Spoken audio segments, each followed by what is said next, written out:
Some of the questions I've been asked I'm going to deal with later on when it becomes more appropriate to deal with them.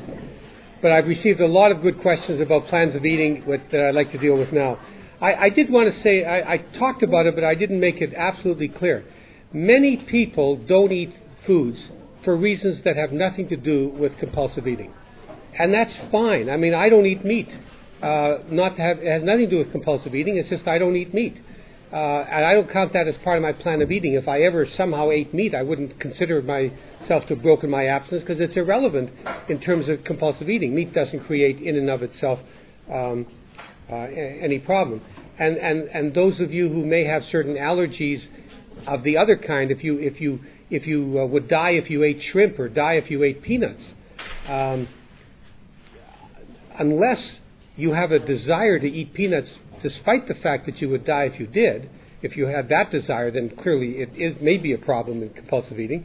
But if you didn't have that desire, if you knew that eating peanuts would kill you and you didn't eat peanuts, that's not part of a plan of eating that makes sense in OA. What OA does is find a way, what a plan of eating in Overeaters Anonymous does, is to find a way to eliminate the food ingredients and or eating behaviors that cause you uncontrollable cravings. That's from the big book. And that's what's important. So I've asked a bunch of different questions. It is a person who says, I'm not in recovery, never have been. I imagine that all my trigger foods will be all the foods that I like, all the foods that trigger my overeating. And yes, that may be true. I can promise you that at the other end of the day, after you've worked the steps, not only will those foods not will you put it this way. Not only will you find that your ability to taste is different, and foods that you normally wouldn't like become wonderful, but you will also be repulsed by the idea of eating the foods that you used to love. So the question is leaping into the void. It's just making a decision to do it and working as quickly as possible with the steps, so that you end up with that wonderful thing where the thought of eating this food it's like eating rat poison or mouse poison. Why would you eat poison?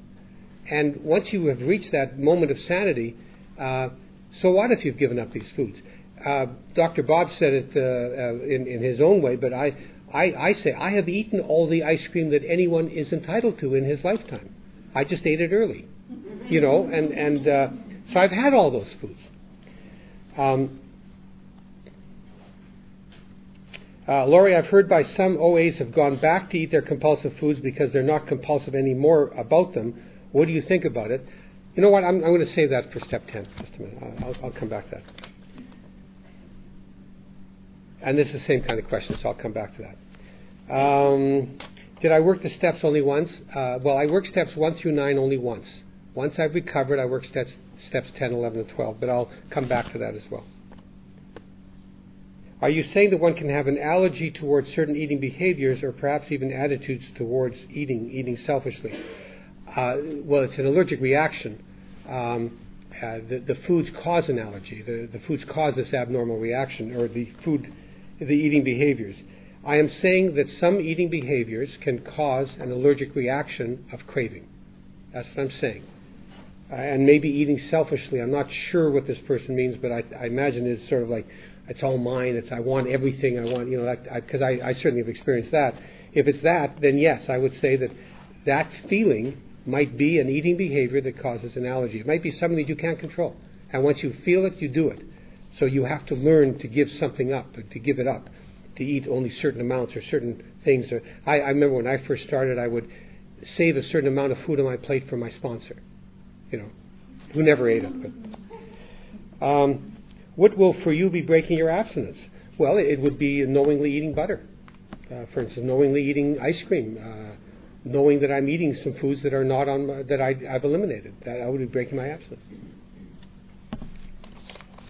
Can you say something about the relation between cravings and the reward systems of your brain, sugar priming, etc.?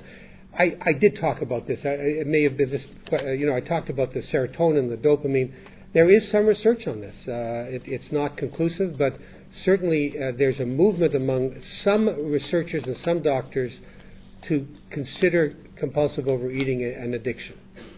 Now, I've never I use Bill Wilson, who wrote the big book and other great works of AA literature, was very careful to use the word illness rather than disease in referring to alcoholism.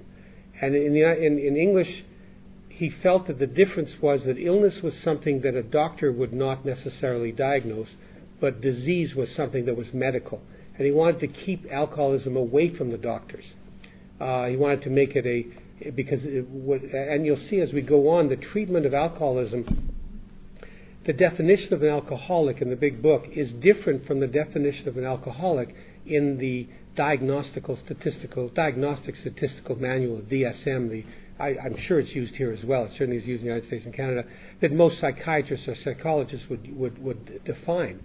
The definitions of most addictions come down to a combination of frequency and amount.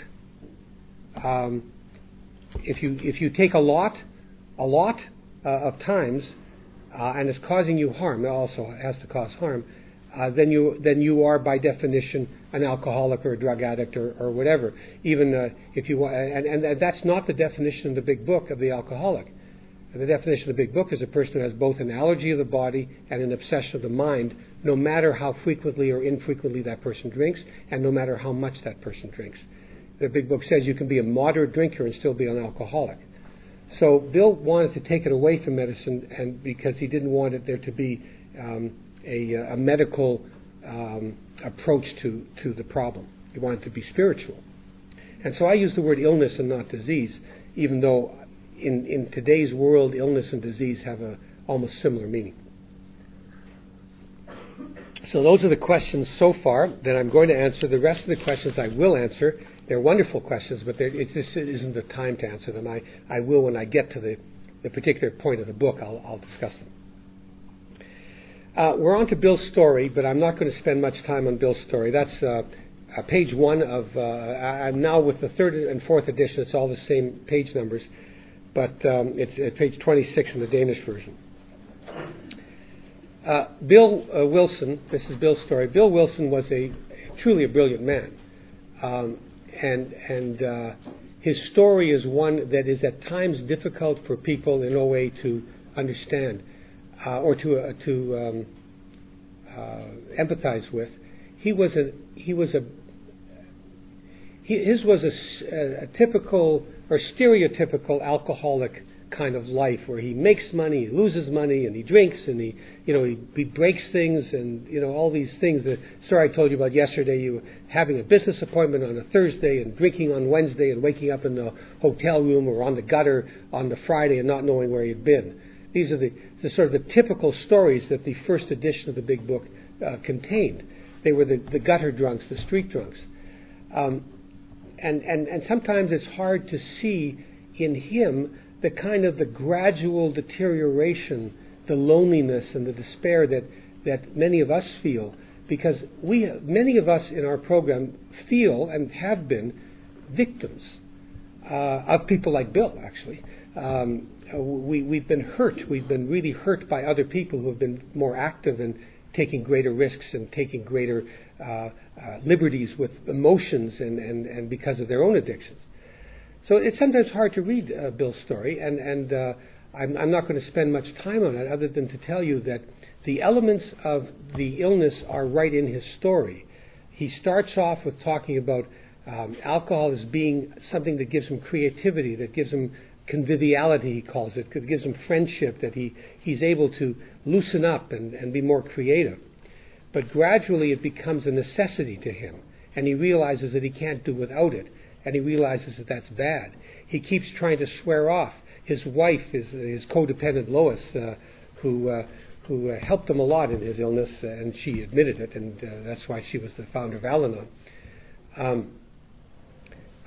She helped him and did everything for him, and just thought that love could overcome his alcoholism. Of course, it could not, and that was one of her greatest sadnesses, and one of the things she talks about in her own memoirs about the founding of Al-Anon and her realization that she thought she could fix him. And of course, many of us understand that feeling in our lives. So Bill talks about this, and it's all wonderful incredible stories, which he talks about in detail in other books and articles that he's written. Familiar story. It's Prohibition time in the United States. You can't get alcohol other than illegally. And he has signed. He's been penniless for years. His wife works, and she cleans the house, and she does the dishes, and she does the laundry, and he just sits there and drinks. That's the way women were in those days, I suppose. But she was the one who brought in the money. But he had a chance to make money. But they knew he was a drunk, so they made him sign a contract that said, if you have a drink before the time we sign the final, we're creating a company, and the company, you'd be president of the company, but until we create it, you can't have a drink. And it was 2 days before this company was about to be created. He's in a hotel room, and someone comes in, a whole bunch of people there, and someone comes up with a jug, a big jug of, he says, boys, this is Applejack whiskey from Tennessee. It's great stuff. You can't get it here. Have some on me. So the jug goes around, and they offer to Bill, I don't drink. I'm not drinking. Passes around a second time. I don't drink. Passes around a third time, and the man says, Bill, this is, you can't get this here. It's a different kind of whiskey. Okay. Bang. And that's a story we all know. At least I know. I know it well. You can't get this anywhere else. And therefore, it's a good reason to try it. So there's an example of all the times he tried to stop and he couldn't. There's another story, a long story, which I won't tell you about, where he explains to a person for 3 hours why he cannot have so much as one drink, and then someone gives him a free beer and he drinks it in front of that other person. And I understand that. I mean, it's happened to me many times. I don't know if you have stories here where people give out samples, but, well, I know you do. I went to a market and I had someone offered, there were samples there. And, you say, oh, it's free. Why not? And then you suddenly realize, my God, what have I done? I've just had something I shouldn't be having. But the important thing, there are a couple of important things. On page 7 of the big book of the English version and D31, D is Danish, page 31 of the Danish book, Bill talks about being put into a hospital where he met a kind doctor. This was Dr. Silkworth. And he learned that his problem was, as Dr. Silkworth described, the allergy of the body, the obsession of mind. It wasn't his fault. He had an illness. And he knew now he could no longer touch so much as 1 drop of alcohol. He thought, terrific. I now know I can't touch 1 drop of alcohol. And he still gets drunk. And he ends up back in the hospital that Dr. Silkworth was running, the town's hospital. And the doctor says to Lois, he's either going to die or he has to be locked up, because you will never be able to cure him. I don't know how to cure him. And he says, and this is page 8 of the big book and paragraph 2 of page 32 in the Danish version. When I say paragraph 2, I mean the second full paragraph on the page. And he says, I know it. I knew it. They were downstairs talking. I knew I was gone upstairs. And he says, no words can tell of the loneliness and despair I found in that bitter morass, which is a swamp, bitter morass of self-pity. Quicksand stretched around me in all directions. I had met my match. I had been overwhelmed. Alcohol was my master. This was Bill's step 1. Bill knew from Dr. Silkworth now that he was doomed, because he could not stop once he started, and he also realized he couldn't stop from starting. No matter how much he knew he couldn't have a drop of alcohol, at a certain point his mind would go blank, and he'd give himself an excuse to go back and have his first drink. So he was in a vicious circle. He could not stop once he started, and he couldn't stop from starting. That was step 1. And now comes in Bill's story when the violins begin to play. Because he's sitting in his house, in his apartment. I can't remember if it was a house or an apartment. I should know that. And someone phones him. And it is a man named Ebenezer Thatcher. Ebby phones him. He was sober. Bill knew that Ebby was a drunk. Bill once said that if he ever got as bad as Ebby, he'd have to stop drinking. And yet Ebby was sober. And he wanted to come for supper. So he came for supper, and then he and Bill sat down across the kitchen table. That same kitchen table that I was sitting at in 2006 or something like that. And Bill gives him a drink. Of course, why not? Let him pursue, let him share in my happiness. I don't know if you've ever done that. Have you ever, in order to break your own diet, given someone else some food in order to get them started?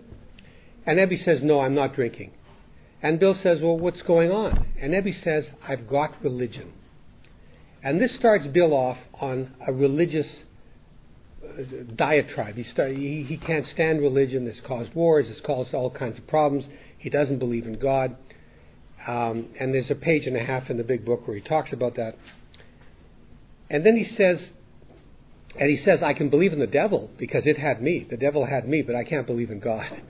But he looks at Ebby and he says, across me sits a miracle. There's a miracle that's much more important than any of the miracles talked about, say, in the Bible or something. This is a miracle in front of me. This was a man who used to drink more than I did, who no longer drinks. And that's page 11 of the big book and paragraph 2 of page 35 of the Danish version. He had power. Had this power originated in him? Obviously it had not. There had been no more power in him than there was in me at this minute, and that was none at all. That floored me. It began to look as though religious people were right after all. I love this next sentence. I think it's beautifully written. Here was something at work in the human heart which had done the impossible. I just think that's so well written. Something at work in the human heart which had done the impossible. My ideas about miracles were drastically revised right then. Never mind the musty past. Here sat a miracle directly across the kitchen table. He shouted, great tidings. But he still can't believe in God. He still can't accept a religion. And Ebby, who was a member of a particular religious group, it was a Protestant group called the Oxford Groups. I'll talk about them a bit more later on. Ebby committed, which was, he changed religion to spirituality. In this one moment, Ebby said to him, why don't you try your own conception of God? And Bill realized, I can do that. I can apply my own conception. I just have to be willing to look for it. Ebby came to him with some simple tools for finding spirituality. Bill wrote about them later, and he quoted Ebby as saying this. Well, Ebby said, you get honest with yourself, you get honest with another human being, you make up for all the wrongs you've done, you pray to God for guidance in all things, and you help other people without a hope of reward, promise, prestige, or power. You get honest with yourself, step 4. You get honest with another human being, step 5. You make up for the wrongs you've done, step 9. You pray to God for guidance, step 11. You help others without hope of reward, power, or prestige, step 12. Those were the simple steps that Ebby brought to him. And they came from the Oxford groups, which I'll talk about in a few moments. Bill went crazy. He thought, this is something I might be able to do. He got drunk, of course, right away after that, thinking and drinking. He got drunk and he went to the church that Ebby was a part of. It was in the Bowery of New York, a very low place in those times. Now it's quite a wealthy place, but those days it used to be the lowest of the low lived there. And it was a mission where people would stay in the church and sort of eat eat whatever was fed to them. And he was drunk, and Ebby tried to get him to eat something, but he wouldn't do it. He went into the church and he made confession and he made a big commotion. And then he went back home and he drank, and then he decided he would see Dr. Silkworth, and he bought 4 bottles of beer to help him on the way. And he walks into the town's hospital with his 4th bottle of beer after having drunk the other 3, and he says, Dr. Silkworth, I think this time I have something. And Dr. Silkworth says, yes, you do, my boy. And he put him to dry out. After about 3 days, Bill tells his story in different ways in different places. In the big book, the way Bill tells it is he went through steps 4, 5, 6, 7, 8, and 9 and recovered. That's the way he tells it in the big book. He tells it in different ways in the other ones. There's a wonderful story about, if there is a God, let him come to me now, and the room fills with a white flash and stuff like that, which is, in other versions, he talks about it as happening at the equivalent of step 3. But in the big book, consistent with the big book's approach to the steps, Nothing happens to him until halfway through step 9. And it's very important for us to look at the big book as a set of directions and as how consistent it is. Within the big book, Bill gets a spiritual awakening halfway through step 9, which are the promises of step 9. You will know the word serenity, and you will know the peace, and you will not regret the past nor wish to shut the door, and all those spiritual promises. And those happen to Bill in this story, in his version here, halfway through step 9. I'm not going to go into any details. I'll just point that out. We're now on chapter 2. There is a solution. Is this good? Can you hear me with this? Yeah. So page 17 of the big book and page 40 of the Danish.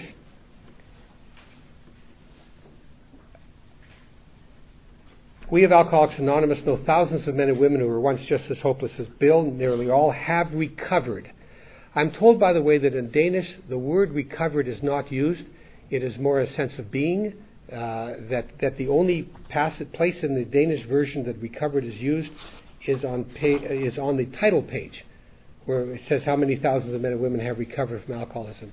But it says cured, actually, in this book. And of course the big book says we're not cured of alcoholism. We have, it says later on, we have a reprieve from our illness, a daily reprieve. I'll get to that when we get it. A reprieve is a suspension of a death sentence. So we're never cured. I will always have this problem because if I ingested the substances that cause me cravings, I would have the cravings again, and that would reduce it. Yes. I just want to ask if they understand the difference. Oh, the difference between cured and recovered. Yes.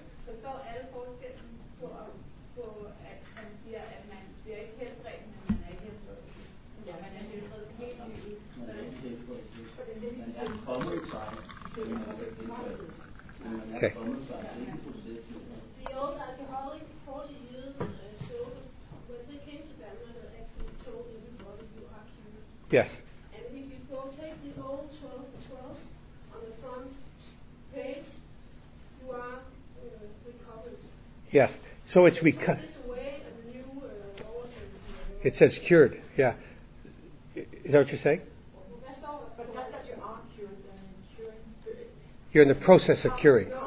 Yeah. If you take the old book 12 and 12 on the front side, that's all you are anyway. Okay. And the old alcoholic Anonymous. Yeah. Anonymous actually came to and preaches that you are. You're cured. They said you're cured. If you stay away from the first beer or drink the first drink, you are cured. Well, the big book makes a distinction between cured and recovered and recovering. So I can only tell you in English, the original, cured means you no longer have the problem at all. If that were true, I wouldn't work the steps anymore. I'd be cured. You know, I have to work the steps to keep recovering. Yes, I understand that. I'm just saying, in English, the words do mean something different. Cured means you no longer have the problem at all. Recovered means you have the problem, but it is away from you today. It is away, and you use steps. Yes. So anyway, I just point that out. Anyway, they have solved the drink problem, means they found a solution to it. But the solution involves keeping in the program. It doesn't mean getting out of it. They talk about being average Americans, and it's like they've been rescued from a shipwreck, and it doesn't matter whether you're in the first class or in the steerage of the boat. You're all happy, and you hug each other because you've all survived. But they say that doesn't keep us together. What keeps us together, they say, and this is page 17 at the bottom and paragraph 3 of page 40 of the Danish version. The tremendous fact for every one of us is that we have discovered a common solution, the steps. We have a way out of our problem on which we can absolutely agree and upon which we can join in brotherly and harmonious action. This is the great news this book carries to those who suffer from alcoholism. Part of our recovery comes from helping others, and therefore we join together to help others. The purpose of Alcoholics Anonymous is not to be a group of friendly people happy that they've recovered. It is to carry the message to others. That's what Tradition 5 is all about. I'm skipping over now to page 20, which is page 42 in the Danish version, paragraph 3. You may already have asked yourself why it is that all of us became so very ill from drinking. Doubtless you are curious to discover how and why, in the face of expert opinion to the contrary, we have recovered from a hopeless condition of mind and body. If you are an alcoholic who wants to get over it, you may already be asking, what do I have to do? It is the purpose of this book to answer such questions specifically. We shall tell you what we have done. So that's the big, all of us big book people say, do what we did, you'll have what we have. And that's what this book says. Before going into a detailed discussion, it may be well to summarize some points as we see them. And Joe and Charlie really point out that so often in AA, that's what they say, and I know in OA, we start with, well, steps 1 and 2, let's just do step 3 and go on with it. And that's how I sponsored in my days of relapse. And how important it is to read these and to understand them. We have to take ourselves seriously. We don't take ourselves seriously in OA. I know that. It's not life or death for so many of us. And for me it is. But I know that we sort of don't treat it as seriously as we treat alcoholism or as we treat Narcotics Anonymous. Those are the sexy addictions, and we don't have the, we're embarrassed to say that we're members of OA because it's just not, it's not prestigious to be a member. But, if you go back to the days of before AA, you look at the old movies, the cinemas, and you'll see that the butt of the jokes was the drunk. They were so much. Charlie Chaplin, one of the greatest comedians who ever lived, made a 20-minute short called, I think it's called 2 a.m. It might be 1 a.m., 1 a.m. or 2 a.m. And it's a drunk, millionaire drunk coming home to his mansion.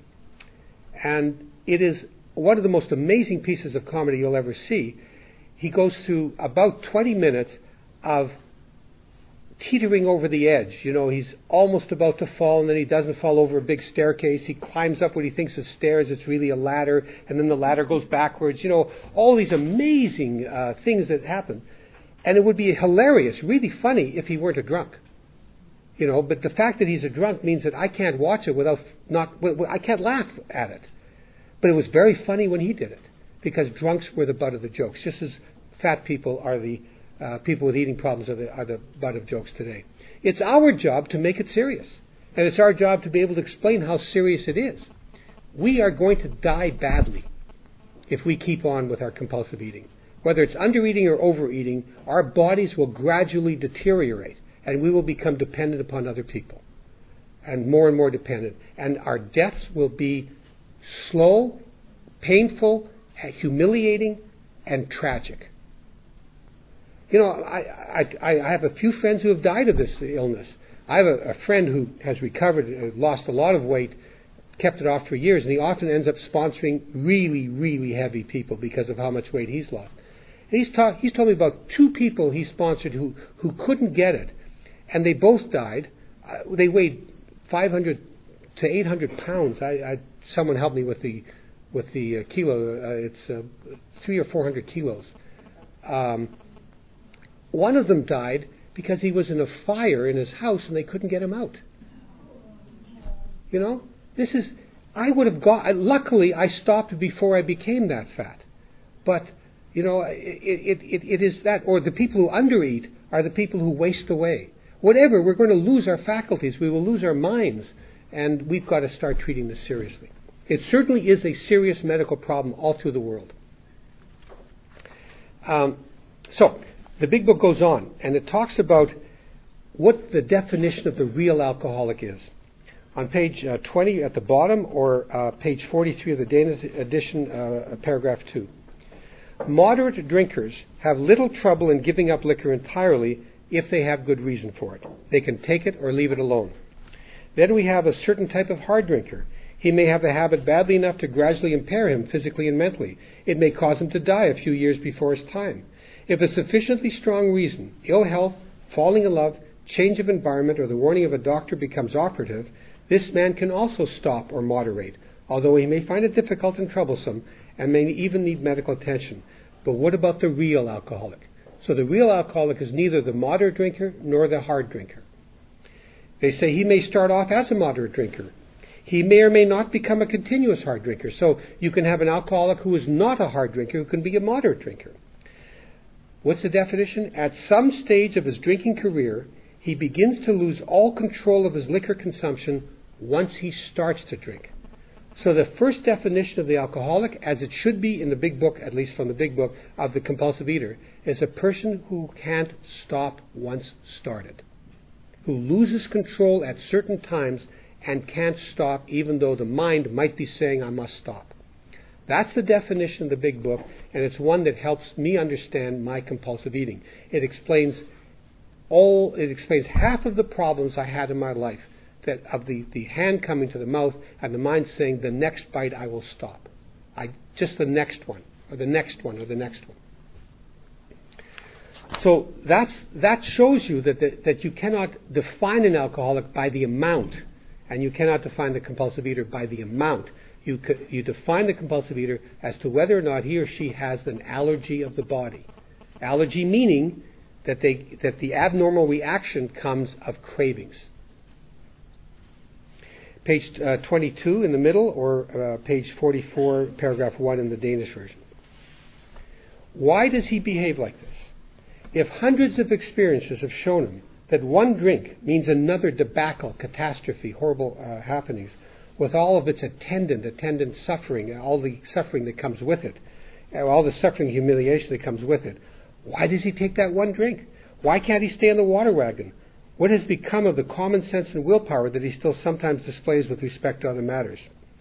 Perhaps there never will be a full answer to these questions. Opinions vary considerably as to why the alcoholic reacts differently from normal people.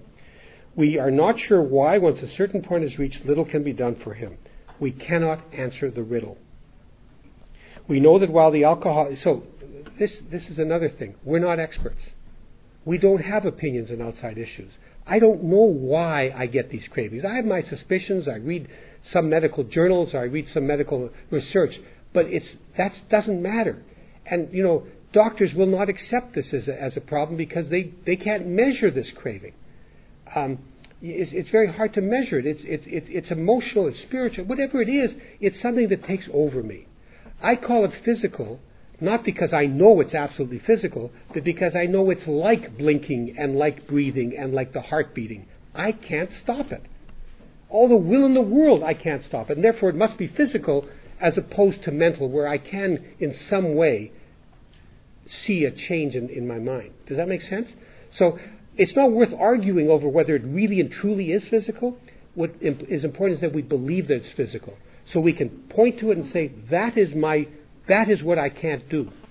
We know what we can't eat. We know what we can't drink. We know what drugs we can't take. That's why the big book says we must believe that there's something physical, something abnormal about us. Because if we don't believe that, then we'll think that going to therapy or working the steps without being abstinent will somehow help us. That we can handle it all by just a spiritual mind issue. And that's clearly not true. Well, I say it's clear. In my experience, it's not true. They go on, they say, we know that while the alcoholic keeps away from drink, as he may do for months or years, he reacts much like other men. We are equally positive that once he takes any alcohol, whatever into his system, something happens both in the bodily and mental sense. Bodily? More. Mental? Okay, I can't stop you. Which makes it virtually impossible for him to stop. And then on page 23, page 45 of the Danish edition, paragraph 2, come the most significant words that really start to explain what it is that the steps do for us.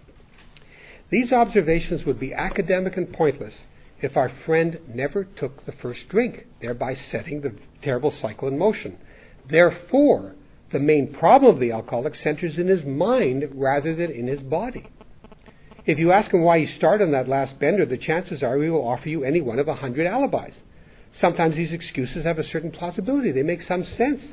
But none of them really make sense in the light of the havoc, the chaos, the horrible things an alcoholic's drinking bout creates.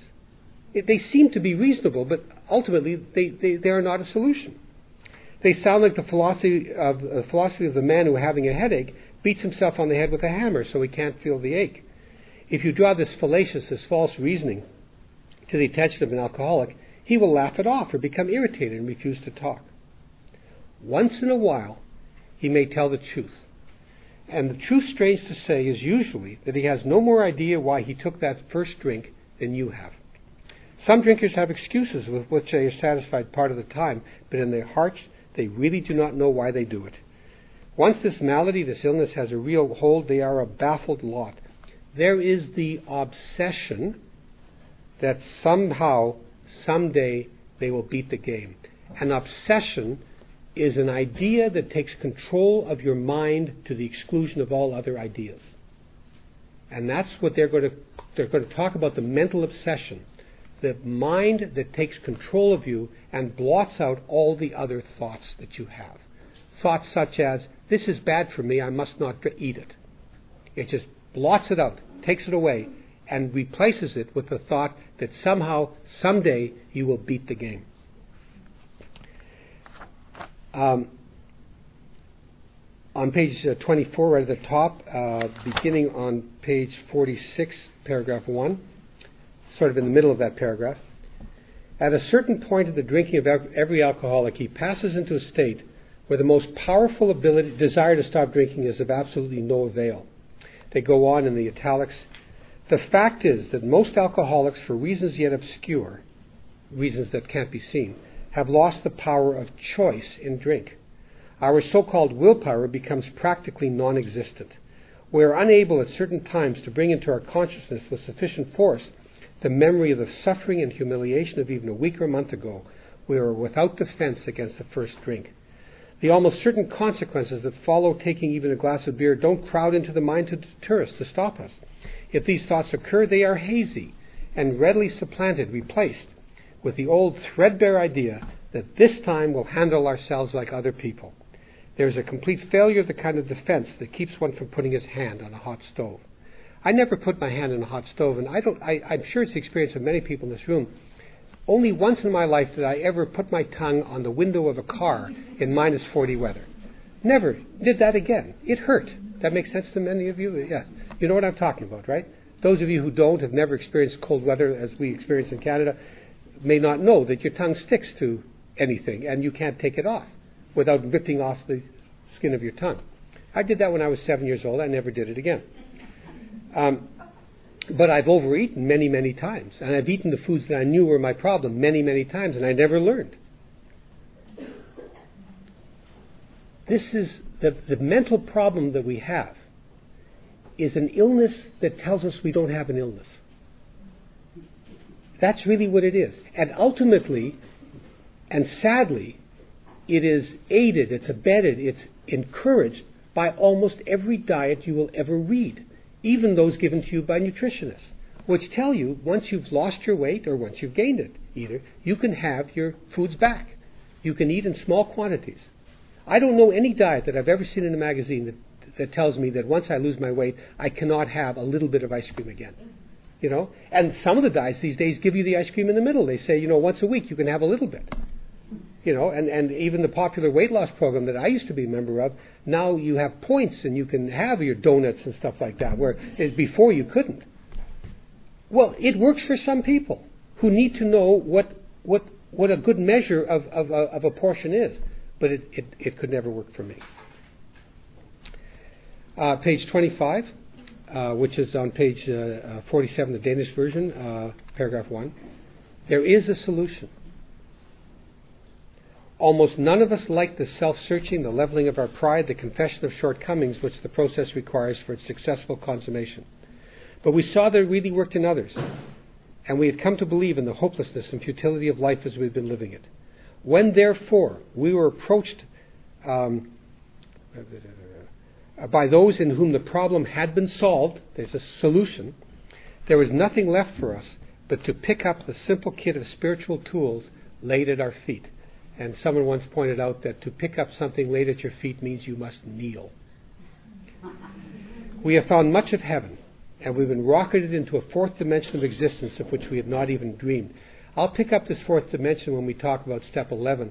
The fourth dimension, I think, is the ability to act without thinking and knowing that your actions will be for the better good, for the better. The great fact is just this and nothing less, that we have had deep and effective spiritual experiences which have revolutionized our whole attitude toward life, toward our fellows, and toward God's universe. The central fact of our lives today is the absolute certainty that our Creator has entered into our hearts and lives in a way which is indeed miraculous. He has commenced to accomplish those things for us which we could never do by ourselves. You could read that, the absolute certainty that our Creator has entered into our hearts and lives in a way which is indeed miraculous. There's an asterisk there. It sends you to the appendix on spiritual experience. I won't go to it, but I will say that in the Danish version, at any rate, there are three footnotes referring to that, and it just says see this page or go to this chapter. In the English version, the first time the asterisk says, it says fully explained, and then the second time it appears, it says for amplification, and then the third time it says please read appendix. Read the appendix. So the appendix on spiritual experience was put in the second printing of the first edition of the big book in 1941. The first edition was limited to 5,000 copies. It took them 2 years to sell it. If you owned a copy of that first edition, it is worth in the hundreds and thousands of dollars, if not, depending on the quality, it might even be worth $1 million, because they're very rare. What they discovered after that first edition came out was that their stories had all been about people who had the white light experiences. All of them were people who had found a God suddenly. You know, who are you to say there is no God? Bang, there's a God. You know, if there is a God, let him show me now. Bang, there's a God. I don't know, in the United States and Canada, we have all these evangelical preachers who will hit you on the forehead and heal you. Heal, you know, that kind of thing. And that's the kind of experience that all these people talked about. And people were saying, I haven't had a drink for a long time. I don't want to drink. I feel as if I've recovered, and yet I haven't yet been hit in the head by God. You know, I mean, really. So they wrote this appendix. They did two things. One is they wrote this appendix that said, no, it doesn't have to happen suddenly. As a matter of fact, most of us, it happens slowly. In Bill's story, it says, most men come to God gradually, but for me it was sudden. But all the experiences were sudden, you see. So they wrote this appendix to say that it could be very slow. It could be a gradual thing. They talk about it happening within months as opposed to years. But not that it is necessarily this sudden belief in a God or even a long belief in a God. I've been abstinent and I've had my spiritual awakening, but I've never believed in a God. I don't have to. I can believe in a God of my own understanding, which is completely unlike any God that would be called God in the normal world. But I don't have this belief. I'll talk about that in a few, probably after lunch. So that appendix was put in. And the other thing they did was they changed step 12. It used to say having had a spiritual experience as the result of these steps. It now says having had a spiritual awakening as the result of these steps. So the awakening is the gradual, and the experience is the sudden. So they made those two changes to make sure that people realized that they could have a spiritual awakening without having the sudden experience that the people in the big book had. So that's the main reason for looking at that appendix.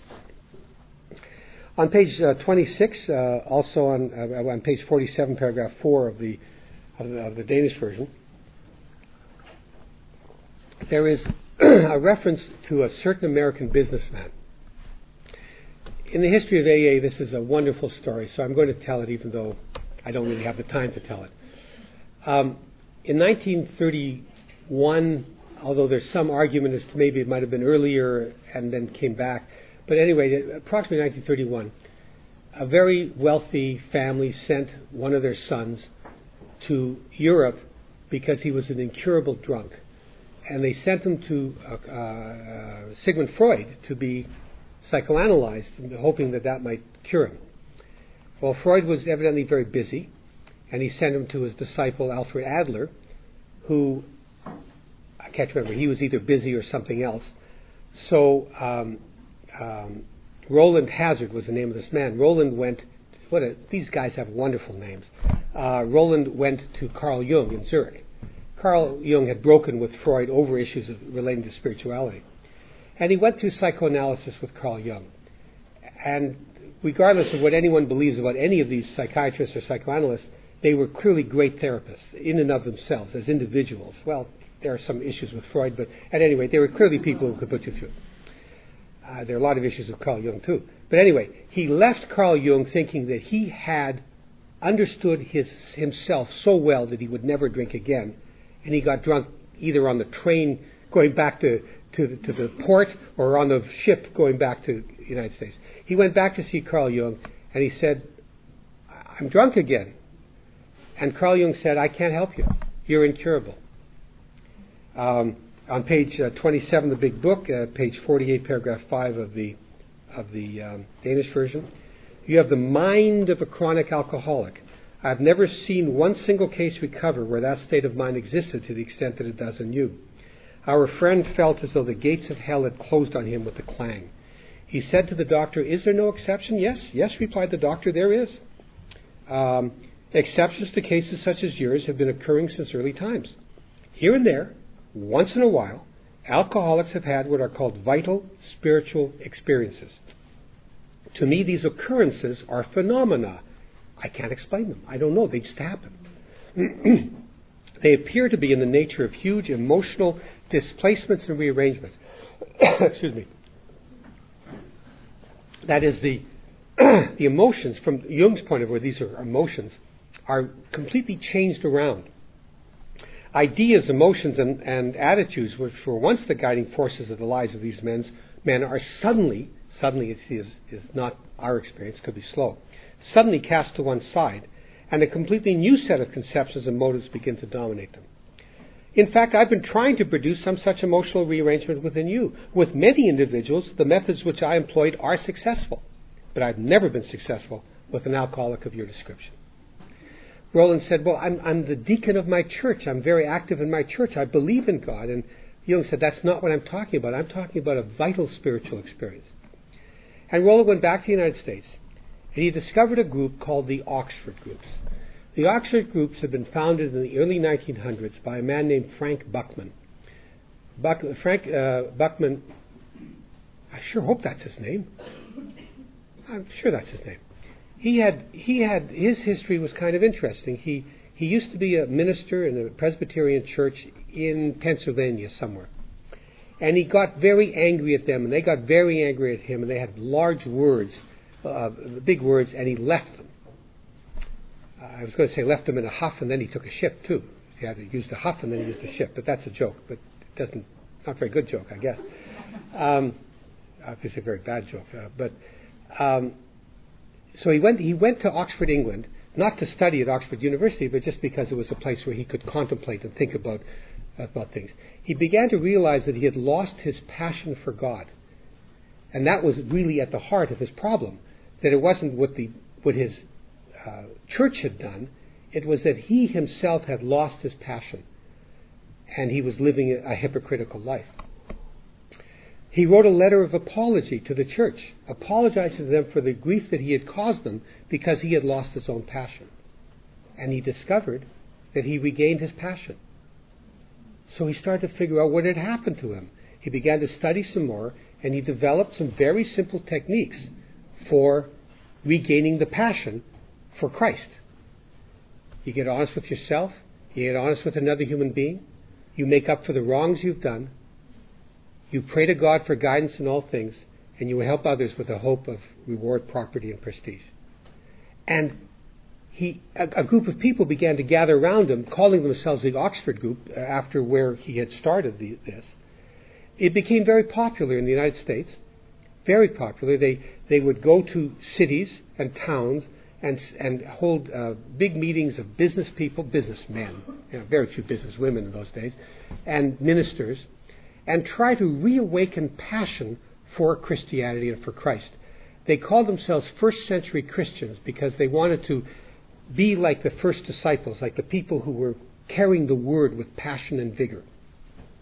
they would send them back to the churches. They weren't a church in and of themselves. They were a movement of people or a group of people who were trying to.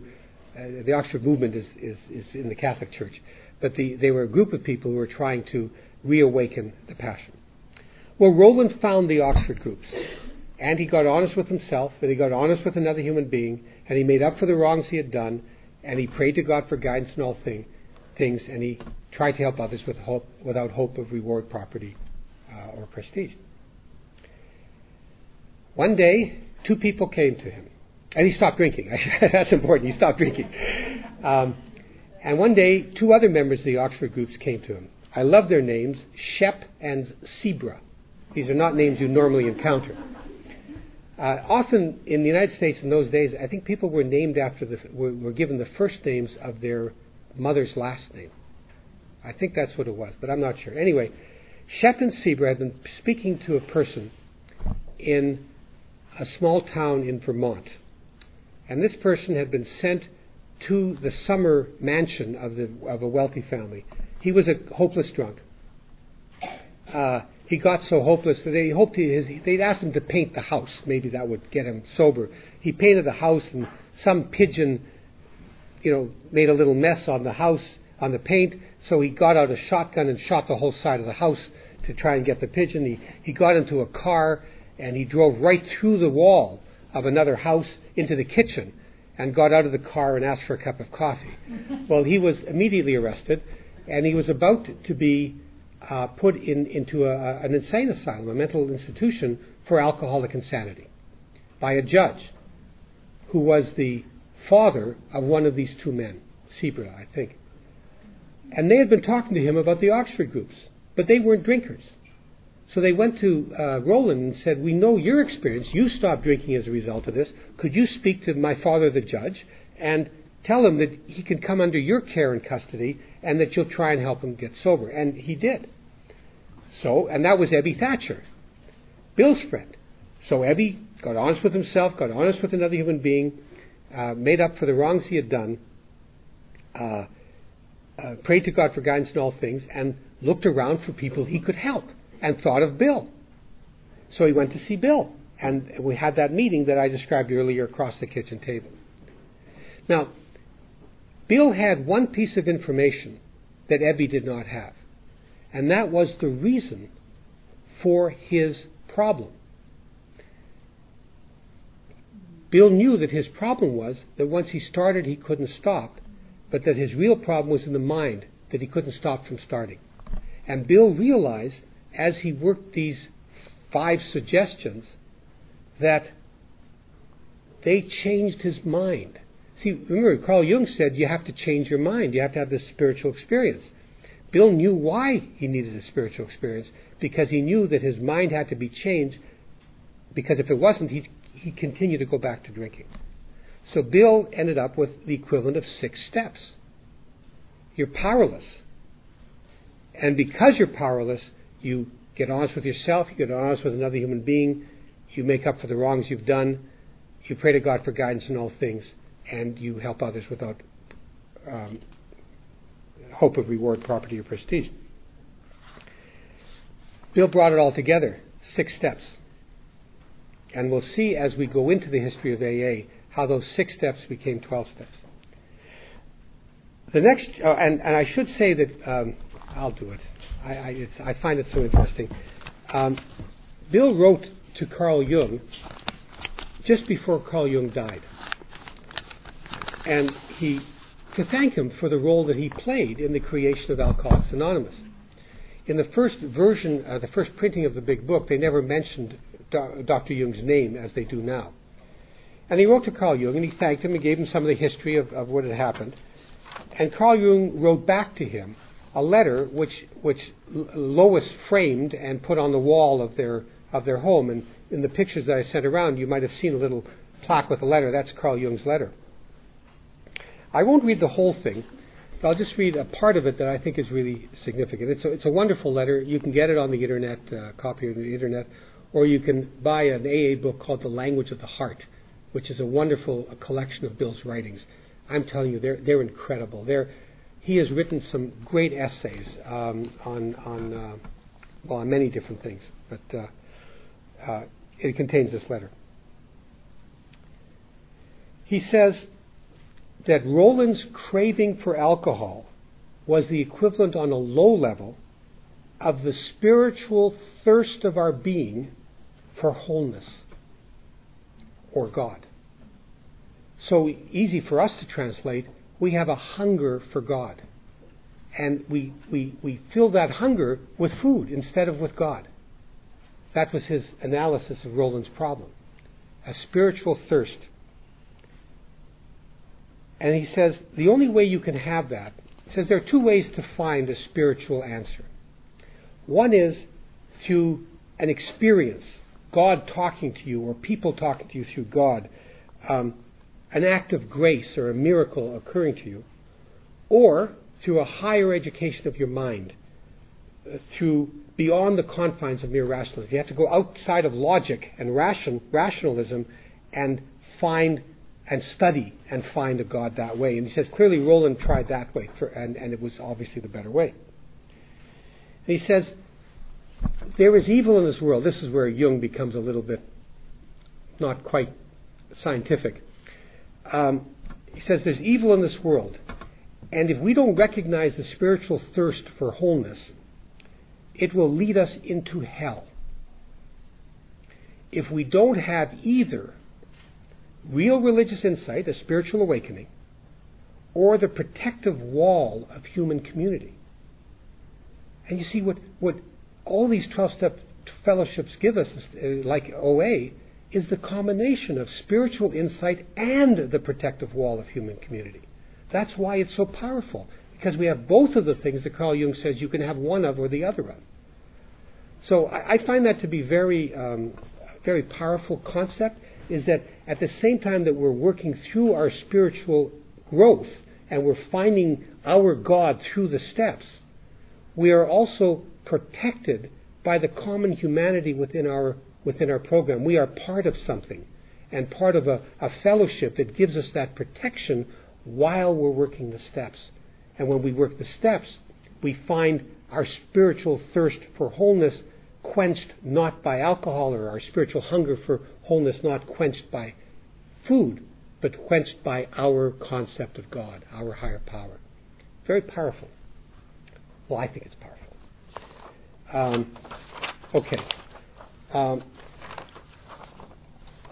The next chapter of the big book is devoted entirely to explaining the mental obsession. I've already talked a lot about it, so I want to just read certain passages from it. This is chapter 3, more about alcoholism, page 30 in the big book and page 51 in the Danish version. Most of us have been unwilling to admit we were real alcoholics. Remember, the definition of real is not necessarily a hard drinker or a moderate drinker. It's the person who can't stop once he starts and who can't stop from starting. No person likes to think he is bodily, can't stop once you start, and mentally can't stop from starting, different from his fellows. Therefore, it is not surprising that our drinking careers have been characterized by countless vain, hopeless attempts to prove we could drink like other people. The idea that somehow, someday, he will control and enjoy his drinking is the great obsession of every abnormal drinker. The obsession is that I can eat one bite of this food and love it, and be so happy with that one bite, and not want any more. Control and enjoy. I can have only a limited amount and still enjoy it. Never happened to me. I've never been able to control and enjoy. If I wanted that food, if that food was one of my binge foods, having only a little bit kept me wanting more, and I couldn't enjoy myself. I'd get this feeling, it would feel good, I'd feel great, and then it would drop down, I'd want some more because I wanted to feel great again. And of course it was all short-lived, it always got worse. I wanted more and more and more because I kept looking for that experience again, and I couldn't get it. The persistence of this illusion is astonishing. Many pursue it into the gates of insanity or death. We learned that we had to fully concede to our innermost selves that we were alcoholics. This is the first step in recovery. The delusion that we are like other people or presently may be has to be smashed. Violent words here. There's words used, death threats, basically, a lot of death threats here. We alcoholics are men and women who have lost the ability to control our drinking. We know that no real alcoholic ever recovers control. But all of us felt at times we were regaining control, but such intervals, usually brief, were inevitably always followed by still less control, which led in time to pitiful and incomprehensible demoralization. We are convinced to a man and woman that alcoholics of our type are in the grip of a progressive illness. Over any considerable period, we get worse, never better. And they say, okay, you might not be convinced of that. Try this. Try controlled drinking. Go to a bar and just have one drink and see if you can stand it. And the threat, and I, people who say to me, I don't have a physical problem, I say to them, fine, name your binge food and have only one of them. If you can do it, you may not be one of us. You may not have that physical problem. If you have that kind of control and you don't continue to eat, you may not be a candidate for Overeaters Anonymous. That's one test. And then they give the example of a man of 30 who was drinking a lot, and he realized he would never get anywhere if he drank, so he stopped drinking for 25 years. He was able to retire at the age of 55, which is pretty good for the Depression years. Out come the pipe, out come the slippers, and out comes the bottle. And within 4 years he dies of alcohol-related death. They say on page 33 of the big book and page 53, paragraph 2 of the Danish version, just the commencing to drink after a period of, it's in the middle, commencing to drink, once an alcoholic, always an alcoholic, commencing to drink after a period of sobriety, we are in a short time as bad as ever. If we're planning to stop drinking, there must be no reservation of any kind, nor any lurking, that means hidden notion, that someday we will be immune to alcohol. The next two paragraphs I commend to you if you find the big book to be non-inclusive, if you find it to be all about men. They talk about young people and they talk about women, and they invite young people and women to consider themselves as to whether they are alcoholics or not. It's their attempt to be all-inclusive, even though they wrote from their own perspective, which was men. On page 34,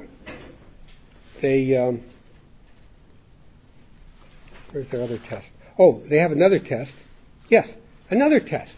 If the body, remember the first test was try one glass of beer, try one portion of your trigger food. That's testing your body. Is your body going to want more? If it does, you're probably a compulsive eater. Then they give another test. Stay away from it for a year. See if you can do that. That's testing your mind. If your body and your mind neither passes the test, you probably have the problem.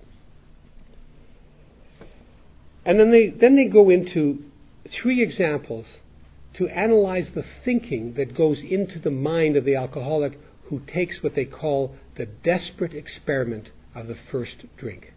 I love that phrase, the desperate experiment of the first bite. So what is he thinking? So they give a number of examples. The first example they call Jim, and actually somewhere I can tell you what his real name is. It doesn't really matter. He used to own a car agency. His family owned it, and then he lost it, and now he's working for someone else in that same car agency. So he's full of resentment. He's not happy. He doesn't work the program. They work with him, and he does some nice things, and he stops drinking, but he's not really growing spiritually. He's not doing all of his steps. He comes and he gets drunk. So he tells a story about coming to work one day, having some words with his boss, not very happy. He used to own the place. He no longer owns it. He decides to go into the countryside to look for someone he might sell a car to. He stops at a restaurant. It's all sane, all reasonable things. Stops at a restaurant where he stopped before. He orders a glass of milk and a sandwich, and no problems. He orders another glass of milk and another sandwich. And suddenly the thought crosses his mind that he could, if he put liquor in his milk, it couldn't hurt him on a full stomach. And he gets drunk. And right at the bottom of page 36, paragraph 4 of page 56 of the Danish version, right in italics, he had much knowledge about himself as an alcoholic, yet all reasons for not drinking were easily pushed aside in favor of the foolish idea that he could take whiskey if only he mixed it with milk. Whatever the precise definition of the word may be, we call this plain insanity. how can such a lack of proportion of the ability to think straight be called anything else? And you've heard the definition: insanity is doing the same thing over and over again and expecting different results. They say, you may think this an extreme case. To us it is not far-fetched, for this kind of thinking has been characteristic of every single one of us. We have sometimes reflected more than Jim did upon the consequences. And here's a difficult sentence. I want to go through it. There is always the curious mental phenomenon, the occurrence for which there is no explanation, that, parallel with our sound reason, there always ran some insanely trivial excuse for taking the first drink.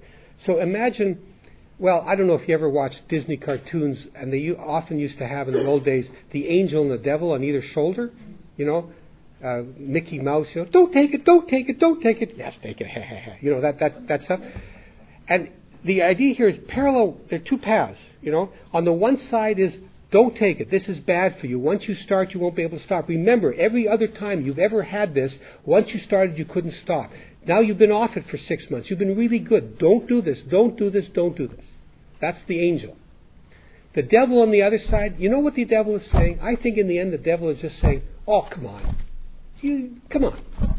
It's not saying anything more than that. It's coming up with excuses, and I can give you a whole list of them. But in the end, that's what the devil is saying. You can have it. Okay. He said, no, okay. Just okay. And it's really that simple. And that is the mind problem. I have a list that I once drew up of excuses. I gave you a whole bunch of them yesterday, but I'm standing up, it doesn't count. It used to be a really good excuse for me. I don't know. I've been very good for a year, a month, an hour, that one. I didn't eat the bun. I didn't eat the last serving. I didn't have a second helping, so I can have the cake. I'm so depressed. What will make me feel better? I'm so happy. How can I celebrate? I mean, look at those two things and realize how ridiculous that is. And yet, I've had both. They made it especially for me. How can I refuse? I'll never be able to have this food again. The chef just died and didn't leave the recipe. Or I'm in this part of town which I'll never be in again, and this is a special restaurant. Here's one that I think people ought to think about more. It's stone-ground, whole-grain cinnamon bun made with organic molasses and cold-pressed organic oil. It's got to be good for me. Do you know what I'm saying? Like, it's because it's organic, it's got to be good. Organic milk, organic cream, organic butter. The cows didn't suffer when we got this butter. She's not looking, so it doesn't count. That was a good one for me. I have to taste it to see if it's okay. No one loves me. I mean, I've had those feelings. No one loves me. I've also had the other feeling. Too many people love me. And both of them were excuses to eat. Overeating will kill me, but it's a nice way to commit suicide. I told you this one yesterday. My spouse won't feel guilty when I die. How will I fit in? At least people can see what my weakness was. I was somehow proud. I have my one weakness and people can see what it is. It's obvious what my weakness is. I'm sure you can add to those excuses. But whatever they are the equivalent of, come on. Because they're all stupid excuses. They're just bad excuses. They're just, you grab the excuse in order to fit the occasion. It's not as if they're real excuses, because you know it's going to get worse, not better. And that's what the big book is saying. They say in some circumstances, we've gone out deliberately. This is on page 37 and paragraph 3 on page 57 of the Danish version. In some circumstances, we've gone out deliberately to get drunk, feeling ourselves justified by nervousness, anger, worry, depression, jealousy, or the like. But even in this type of beginning, we're obliged to admit that our justification for a spree was insanely insufficient in the light of what always happened. We now see that when we began to drink deliberately instead of casually, there was little serious or effective thought during the period of premeditation of what the terrific here means horrible, consequences might be. They give you two other examples. The jaywalker is a person who walks against traffic. It doesn't happen in Copenhagen, I understand, but it certainly happens in other parts of the world. He just walks across the traffic. And he keeps getting hit, and he says, I'll swear off it. I won't do it. He keeps getting hit again. And he goes to an institution and finally gets out, and he jaywalks again. They say, you may think this is crazy and absurd, but if you substitute the word alcoholic or compulsive eater for a jaywalker, you'd have the same result. You do things, you keep banging yourself in the head and thinking you'll feel better. And then they say, well, maybe you may be saying, well, now that I know I can't have a drink, that's good enough. Self-knowledge will work. And they use an example of Fred, who has a wonderful day, has been sober, he doesn't do the steps, but he knows he can't drink, has a wonderful day, and he walks into a hotel room where he's staying, into the dining room, and the thought, this is on page 41, page 60, paragraph 3 of the Danish version, as I crossed the threshold of the dining room, the thought came to mind, it would be nice to have a couple of cocktails for dinner. Had a good day. So the big book's explanation, description, ranges from having a bad day to having a good day, to having an insane day, to figuring out that if you've been away from it for a long time, you can have it again. It's all the obsession of the mind that you think you can control and enjoy your compulsive eating. If you understand that you have that mind, if you do have that mind, and you also have a body that once you start you can't stop, then you are in a vicious circle. If you can't stop once you've started, because your body wants more, and you can't stop yourself from starting because your mind keeps saying, come on, you can have it, then you'll always go back and forth between compulsive eating and dieting. Which is my story. That's the explanation for all what's called yo-yo dieting. I don't know if that phrase means anything to you, but it's just up and down, up and down, up and down. And for me, it always got worse. It never got better. I always gained more weight than I lost. So this is the dilemma, the double whammy that Dr. Silkworth called, the dilemma of the addict, of every addict. If you believe that you have a physical allergy, that you get a reaction that says your body wants more and it will not stop until it gets more, and you have a mind that can't protect yourself from eating the things or from taking the things that cause you that, then you're doomed. And if you're doomed, then you have no hope in yourself. And now we come, and I'll discuss this after the break and after the OA meeting comes after the break. The only hope comes in a spiritual solution. The only hope comes from outside of yourself. And that then comes the problem of God, which many of you may have that problem with, and I'll discuss that later as well. But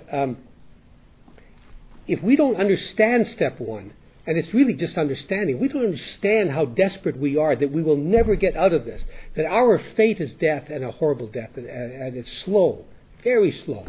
It's not as dramatic as so many other addictions.